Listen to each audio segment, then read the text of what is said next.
Are you a potential home buyer out there looking for something to purchase? And right now, we all know the inventories are super low. So we're going to talk a little bit today about the pros and cons of new home construction. As you guys know, I'm a real estate agent in the Reno-Sparks, Northern Nevada, Lake Tahoe area. And I'm going to talk some specifics about my area, but I know this is going on all over the country. So we're going to talk about maybe some things you haven't thought about before and some of the options that are good and bad in regards to purchasing a new construction home. Number one of the pros, and I always like to start with the pros first, are you have tons of choices. Where I live in Northern Nevada, I couldn't even believe it myself. Typically, we don't go to new home subdivisions unless we have a buyer sort of looking in that area or looking for that price point. Because I was shocked to see that there were actually over 50 areas you could go buy a new home. And there were over 14 different builders. Now, in your area, I'm not sure which builders are the big builders. I know in my area, if you're looking for a more expensive high-end home or a 55-plus community, typically people will buy Toll Brothers. I live in an area called the South Meadows in Demonte Ranch, and I live in a Lennar home. But you also see D.R. Horton, D. Loretto, Genuine, Ryder Homes, and there was a whole list of other homes here. I couldn't even recognize some of these home builders. So there's lots of different options, which could be good or bad depending on what your situation is. So pro number two, when you buy a new construction home, is what you're hoping is that you would rarely ever have any repairs or renovations. So we have clients out there looking at existing homes, especially if it's 20, 40, 60-year-old house. You're looking at things that potentially could go wrong or that may have not been fixed or deferred maintenance or those kind of things. But on new construction homes, typically obviously you're getting a brand new house. So the roof is new, the appliances are new,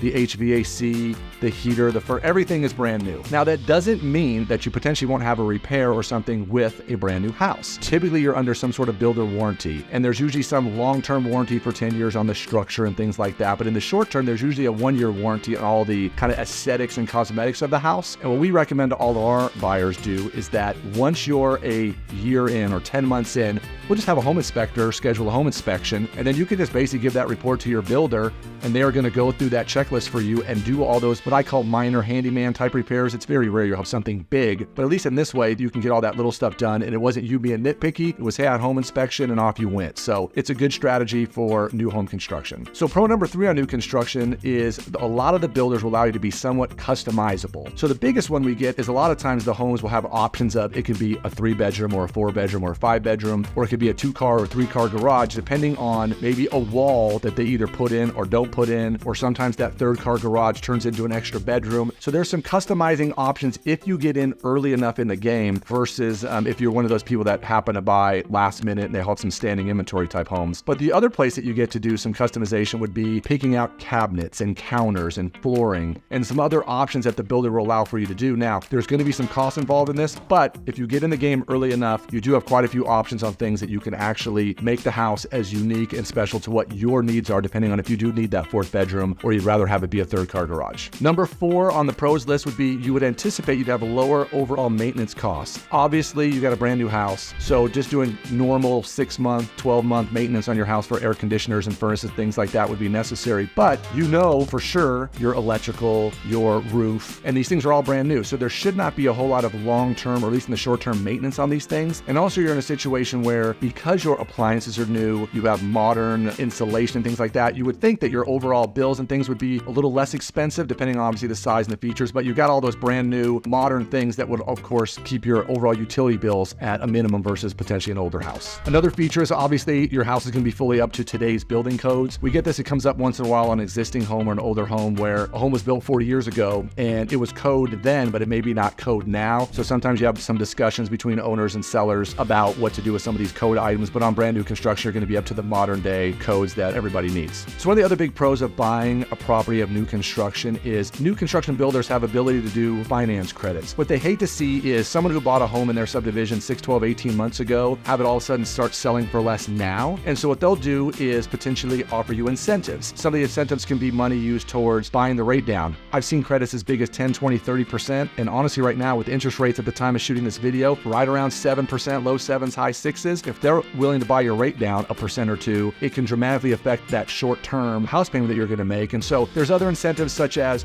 appliances. They'll give you upgrades. They may not charge you a lot premium for something. So there's all kinds of incentives they're willing to issue out because they don't want to see their sales prices go down. So it's a way to make sure that that person who bought 12 months ago isn't upset that all of a sudden they're selling the same house for 10 or 20 grand less, which goes right into the fact that when you do buy new homes, they typically will slowly keep increasing that price. If you get into a subdivision early enough and you know 3, 4, 5 years down the road, they're still there building homes, that typically your home is going to be more valuable regardless of what's going on in the real estate market. All right, so now some of the cons of buying new home construction. Here's the biggest one. It is completely different than when I bought brand new homes. My first 3 homes I bought were all brand new construction. And in those days, late 90s, early 2000s, basically builders would buy land, start building on lots and build them as fast as they can. So you typically didn't have to wait 6, 9, 12 months potentially for a new construction home. But now what they do is they only release a few at a time. And so because of that, the timing of, hey, I raised my hand, I want to buy a new home today versus the day I actually might move could be as far as 6 to 12 months. I've seen even some be longer than that. And the hard part is if we were talking about 18 months ago, interest rates were 3 and 4%, and now rates are at 7%. I've actually seen a few buyers literally have to give up their earnest money or give up some money they put for the upgrades on a property because all of a sudden rates got so high, they can't afford the new house payment anymore, which is kind of a sad situation. But with construction being the way that it is, and I think things are getting better, my son works for a builder, getting materials, and of course this winter was a really long winter. Whenever you buy new construction, they're going to give you an estimated time of completion. And let me tell you what, it is an estimated time of completion because things can throw off their building schedule in a heartbeat and you just never know how long it's going to take. So that is one of the big cons of, I just don't know exactly when I'm going to be moving. Leads me into number 2, which I briefly just mentioned a little bit about, is the time of actually closing on your house and moving. And there's just a lot of moving parts with that because obviously if interest rates fluctuate too much and cost of goods get too high, sometimes you'll see them even try to adjust the price. I've seen them, they did this once a year or 2 ago, where literally someone had agreed to a sales price and the builder's like, we're going to back out, and they wanted to raise the price on them, which I thought was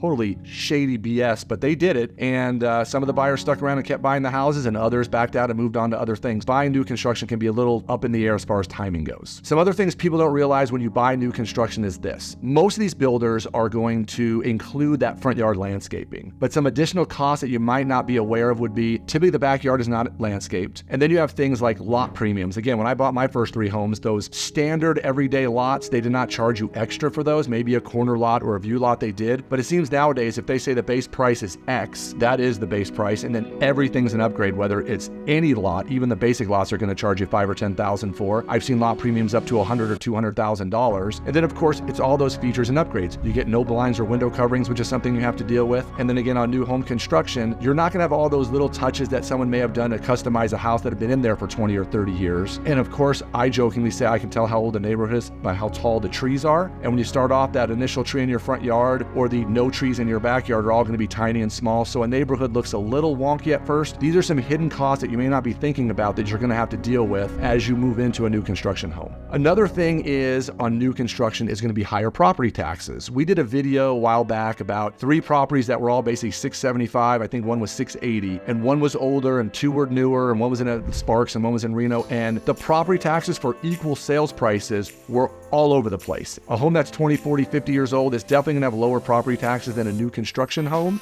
Roughly, they're always around 1%. Prices have moved so far, so fast up over the last 5 years. And of course, now last year, they've come back down, that number sometimes is not as accurate as it should be. If you buy a brand new house, your property taxes for whatever your price is going to be much higher than a 20-year-old existing home that sells for the exact same sale price. So just something to think about. People always just think of the interest rate and the principal interest part of their payment. But of course, there's also taxes, insurance, and almost all this new home construction that we're talking about is all in homeowner associations. So you got to look at the cost of those. And some of them are not just in one association, but 2 or even 3 associations, just depending on where your house is located. Depending on the location of the property, something to think about are your amenities. So when I bought my first new construction homes, they were way out in the outlying areas, so I get them for a lower price. But at the time, just getting to the grocery store or a dry cleaner or daycare, you had to drive back into town for those things. So for example, my second brand new home was in DeMonte Ranch, Double Diamond area. At the time, there couldn't have been 150 homes down there, and now there are thousands. We used to get off on South Meadows Parkway, there was no traffic lights, there was nothing there but a gas station, and now there's things everywhere. So if you buy new, and a lot of these new subdivisions now are kind of backfilling, so they're in areas where the amenities aren't good drive or